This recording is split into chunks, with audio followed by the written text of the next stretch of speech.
So guys, remember when we talked about DeMarvion Overshown being Christian Parker's defensive leader? He made a bold statement about his role in this defense, and now practice reports tell a completely different story. There's a green dot decision brewing at linebacker that's got more than one player in the mix, and it's not as settled as we thought it was. I'm breaking down exactly who's stepping up and why the Christian Parker might not be putting all his trust in just one guy. What's up, Cowboys Nation? Welcome to the NFL Playbook Cowboys. If you're new here, don't forget to hit that subscribe button. Now remember when Overshown came out and basically said, "I've wanted to be that Mike linebacker for a long time. Now I've got the green dot, I'm excited, this is my moment." And he claimed that Christian Parker himself told him, "Hey, you're going to be our guy on this defense." And I mean, that's a strong statement, right? That's the kind of thing that gets a fan base excited because we've been waiting to see Overshown take that next step and become the guy in the middle of this defense who's wearing the green dot making the calls, being that vocal leader. But here's the thing, and this is where it gets interesting. While that's the plan, at least according to what Overshown is saying, the practice reports are telling a different story right now. D. Winters and Shemar James are both getting reps with the green dot too. They're both being tested in that role. That tells you the coaching staff isn't just sitting back and putting all their trust in one guy. They're keeping other options warm just in case. So let's talk about who these guys actually are for a second, because I know some of you might not be as familiar with Winters and James as you are with Overshown. D. Winters has been getting run at that weak inside linebacker spot, and from what's coming out of camp, he's been rotating in there quite a bit, more than people realized. There was a report that came out saying it was a bigger rotation than expected at that spot, and Winters was a big part of that. So when you hear he's also getting reps with the green dot, that's not some random thing. That's a continuation of him already being trusted with real snaps. And then you've got Shemar James, who I think a lot of people are sleeping on right now. He's in that mix too, getting reps in the middle, getting tested with the leadership responsibilities that come with wearing that green dot. And look, I mean, when a team drafts guys and adds guys the way they did this offseason at linebacker, and then you start seeing multiple guys getting green dot reps in practice, that's the coaching staff telling you something without actually coming out and saying it directly. Now let me break down what this actually looks like on the field, because I think it helps to understand the scheme a little bit before we go further. When they go nickel, and honestly they've been going nickel a lot, it's really more like a 4-2-5 look. You got two inside linebackers on the field at a time, and everybody else is rushing guys, corners, and safeties filling in around them. And in that 2-minute drill work we've seen out of camp, it hasn't been Overshown out there as the guy in the middle with the ones. It's been Winters and James rotating in that spot. So when I say this is a real competition, I'm not exaggerating. That's exactly what the reps are showing. Now the question is why Christian Parker would be doing this. Why wouldn't he just hand it to Overshown if that's supposedly the plan? And I think it comes down to trust, and it comes down to health. Overshown has had real health questions, and I mean that's just a fact. That's not me being negative, that's just reality.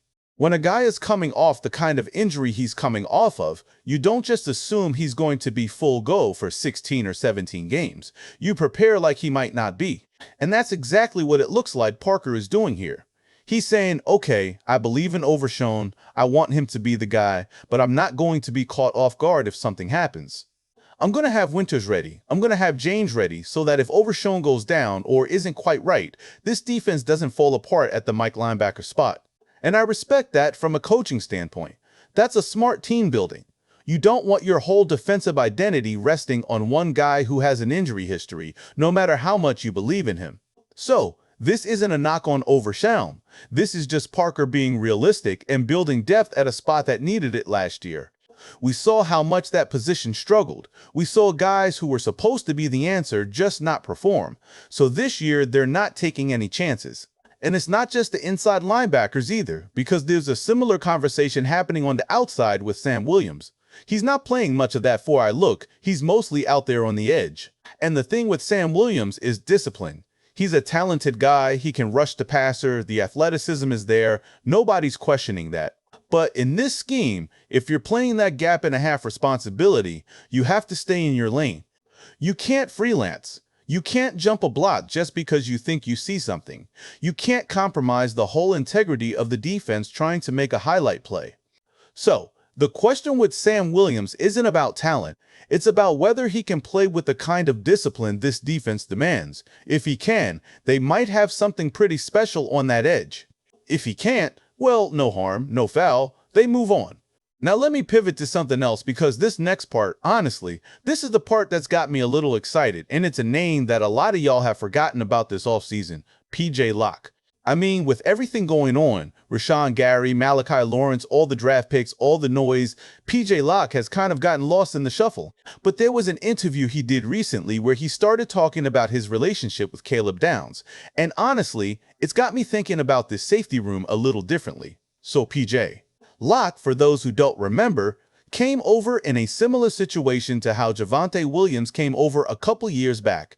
There was a call made to Sean Payton basically asking, hey, is this guy a real player or is this just a guy you're moving on from? And Payton apparently said, no, PJJ.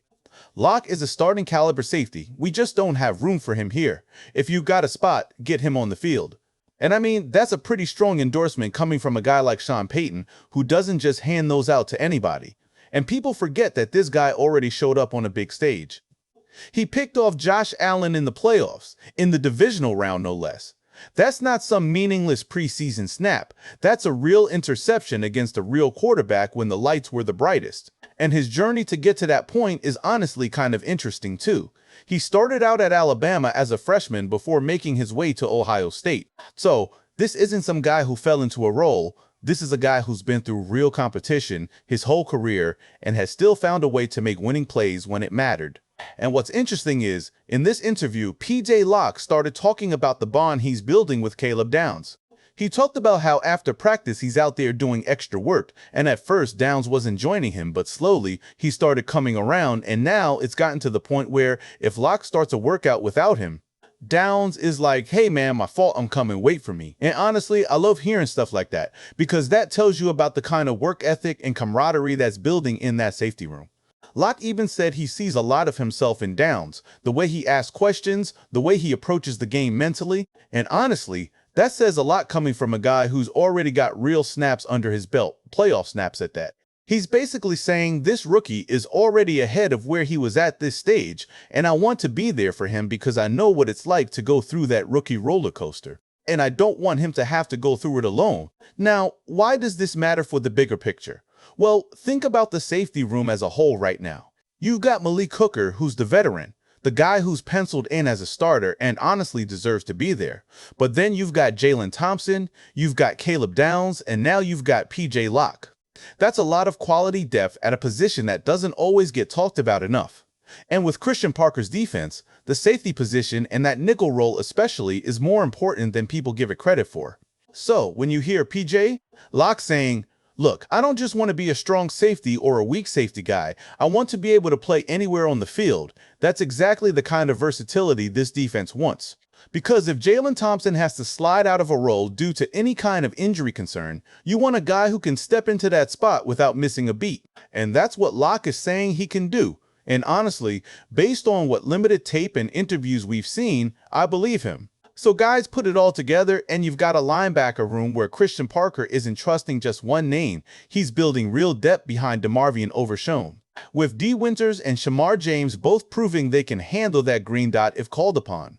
And on the back end, this safety room has quietly gotten a lot deeper, with PJJ Locke building a real bond with Caleb Downs that could pay off big this season. I think this is a good problem to have. Competition breeds growth. So let me know, are you more excited about Overshown locking down that Mike linebacker role, or does Winters and James pushing him make you nervous? And are you buying into PJ Locke or sticking with Malik Hooker no matter what? Drop your thoughts in the comments, and as always, appreciate y'all tapping in. Make sure you're subscribed so you don't miss these breakdowns as we get closer to training camp.